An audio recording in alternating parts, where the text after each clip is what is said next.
Նարատոր, ձեր շուրջը ամեն ինչ նյութից է սարքված։ Գիտնականները դա անվանում են մատերիա։ Ձեր աթոռը մատերիա է, օդը, որ շնչում եք, մատերիա է։ Նույնիսկ դուք եք մատերիայից սարքված։ Չի զարմացնում։ Մատերիան պարզապես գիտական տերմին է տիեզերքի բոլոր ֆիզիկական իրերը նկարագրելու համար։ Այն կարող է լինել պինդ, ինչպես փայլուն ոսկե մետաղադրամը, կարող է լինել հեղուկ, ինչպես ջուրը, որ խմում եք, կամ կարող է լինել գազ, ինչպես հելիումը փուչիկում։ Այս ամենը մատերիա է, եւ այն ունի հատկություններ, որոնք մենք կարող ենք չափել եւ ուսումնասիրել։ Հիմա խոսենք զանգվածի մասին։ Զանգվածը մեզ ասում է, թե որքան նյութ կա իրականում օբյեկտում։ Պատկերացրեք, որ ունեք մի փոքրիկ քար։ Հիմա պատկերացրեք հսկա քարակույտ։ Քարակույտը շատ ավելի շատ նյութ ունի, քան փոքրիկ քարը։ Այսպիսով, քարակույտը ավելի մեծ զանգված ունի։ Խոսքը ոչ թե չափի մասին է, այլ այն մասին, թե որքան նյութ է պարունակում։ Մտածեք այսպես. փոքր, փինդ կապարեգունդը կարող է ավելի մեծ զանգված ունենալ, քան շատ մեծ, դատարկ ստվարաթղթե Զանգվածը մատերիայի հիմնարար հատկություն է, նրա արագացմանը դիմադրելու չափանիշ։ Հաջորդը ծավալն է։ Ծավալը վերաբերում է նրան, թե որքան տարածություն է զբաղեցնում օբյեկտը։ Մտածեք փոքրիկ մարմարի մասին։ Այն շատ տեղ չի զբաղեցնում, չէ։ Հիմա մտածեք հսկայական լողափնյա գնդակի մասին։ Լողափնյա գնդակը շատ ավելի շատ տեղ է զբաղեցնում։ Այսպիսով, լողափնյա գնդակը ավելի մեծ ծավալ ունի։ Ծավալը կարող է լինել այն տարածությունը, որը զբաղեցնում է փինդ մարմինը, կամ տարայի ներսի տարածության քանակը, որը կարող է լցնել հեղուկը կամ գազը։ Մենք ծավալը չափում ենք միավորներով, ինչպիսիք են խորանարդ սանտիմետրերը կամ միլիլիտրերը։ Դա եռաչափ տարածություն է, որը զբաղեցնում է օբյեկտը։ Այսպիսով, մենք ունենք զանգված, որքան նյութ, եւ ծավալ, որքան տարածություն։ Ինչ է տեղի ունենում, երբ մենք մտածում ենք երկուսի մասին միասին։ Այստեղ է մտնում խտությունը։ Խտությունը շատ հետաքրքիր է, այն մեզ ասում է, թե որքան նյութ է խտացված որոշակի տարածության մեջ։ Արդյոք նյութը ամուր խցկված է, թե տարածված է շատ դատարկ տարածքներով։ Օբյեկտը կարող է լինել շատ մեծ ծավալով, բայց քիչ նյութ ունենալ, այսինքն ցածր զանգված։ Կամ այն կարող է լինել փոքր ծավալով, բայց լիքը նյութով, այսինքն մեծ զանգված։ Այս հարաբերությունը կարևոր է։ Եկեք մի փոքր մտքի փորձ անենք։ Պատկերացրեք, որ մի ձեռքում քար ունեք,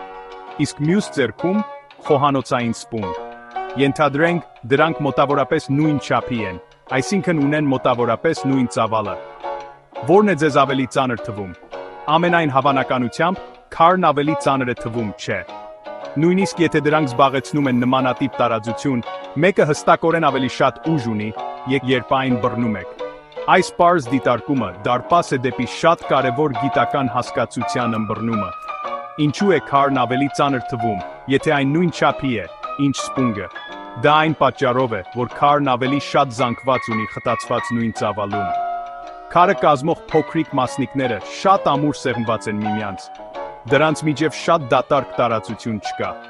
Այդ ամբողջ նյութը, այդ ամբողջ բանը կենտրոնացված է այդ տարածության մեջ։ Այսպիսով, նույնիսկ քարի փոքր կտորը կարող է զգալի զանգված ունենալ։ Զանգվածի այս կենտրոնացումն է, որ քարին տալիս է իր ծանր զգացողությունը։ Այն լիքն է մատերիայով։ Հիմա մտածեք այդ սպունգի մասին։ Այն նույն չափի է, ինչ քարը, այսինքն նրա ծավալը նման է, բայց այն շատ ավելի թեթև է թվում։ Ինչու է այդպես։ Սպունգը շատ ավելի քիչ զանգված ունի նույն տարածության մեջ։ Սպունգը լիքն է, փոքրիկ անցքերով եւ օդային գրպաններով։ Սպունգի իրական նյութը տարածված է։ Այսպիսով, թեև այն տարածություն է զբաղեցնում, այդ տարածության մեծ մասը պարզապես օդ է։ Մասնիկները խիտ չեն դասավորված, ինչպես քարի մեջ։ Խտացված նյութի այս բացակայությունը այն թեթև է դարձնում։ Այս տարբերությունը, թե որքան խիտ է նյութը, դա խտությունն է։ Քարն ավելի խիտ է, քան սպունգը։ Այն ավելի շատ զանգված ունի խցկված նույն ծավալում։ Մտածեք բոուլինգի գնդակի եւ լողափնյա գնդակի մասին։ Եթե դրանք նույն չափի լինեին, բոուլինգի գնդակը շատ ավելի ծանր կլիներ, չէ։ Դա այն պատճառով է, որ բոուլինգի գնդակը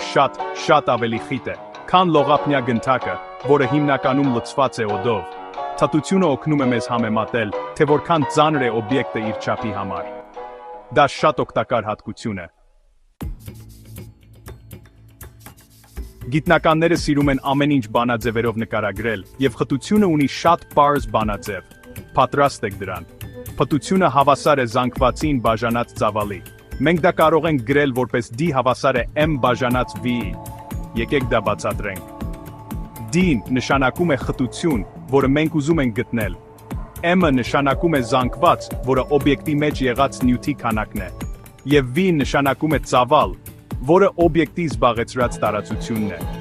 Այս փոքրիկ հավասարումը հզոր է, այն այս երեք կարևոր գաղափարները միացնում է շատ հարմար ձևով։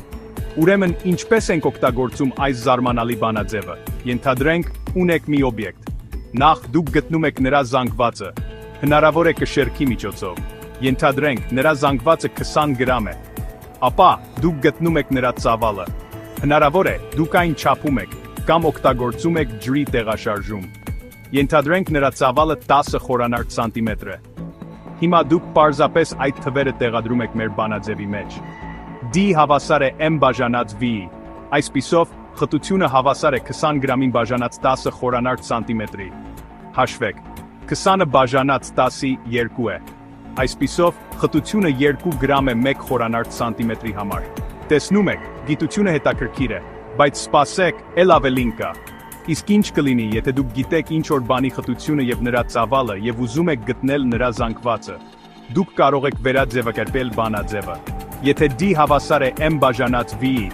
ապա զանգվածը գտնելու համար դուք բազմապատկում եք խտությունը ծավալով։ Այսպիսով, M հավասար է D անգամ V-ի։ Օրինակ, մաքուր ջուրը ունի մոտավորապես 1 գրամ 1 միլիլիտրի համար խտություն։ Եթե դուք ունեք 250 միլիլիտր ջուր, նրա զանգվածը կլինի 1 գրամ 1 միլիլիտրի համար, անգամ 250 միլիլիտր, որը 250 գրամ է։ Դա փոքրիկ հանելուկի պես է։ Իսկ ինչ կլինի, եթե դուք գիտեք զանգվածը եւ խտությունը, եւ պետք է գտնել ծավալը։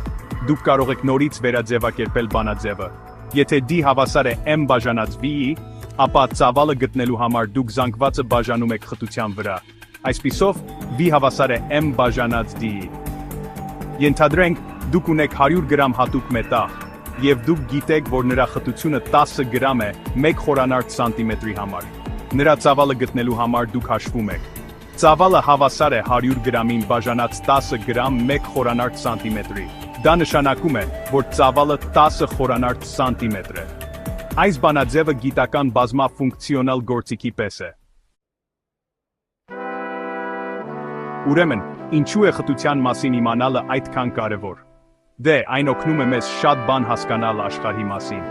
Օրինակ, խտությունը բացատրում է, թե ինչու որոշ բաներ լողում են, իսկ մյուսները սուզվում ջրում։ Օբյեկտը կլողա, եթե այն ավելի քիչ խիտ է, քան այն հեղուկը, որի մեջ է։ Հսկայական պողպատե նավը կարող է լողալ, որովհետև, թեև պողպատը խիտ է, նավը նախագծված է շատ դատարկ տարածությամբ, որը լցված է օդով։ Սա նավի ընդհանուր խտությունը դարձնում է ավելի քիչ, քան ջրի խտությունը։ Շատ խելացի է, չէ՞։ Փայտը լողում է, որովհետև այն ավելի քիչ խիտ է, քան ջուրը։ Գիտնականները խտությունն օգտագործում են անընդհատ։ Դա նման է տարբեր նյութերի մատնահետքի։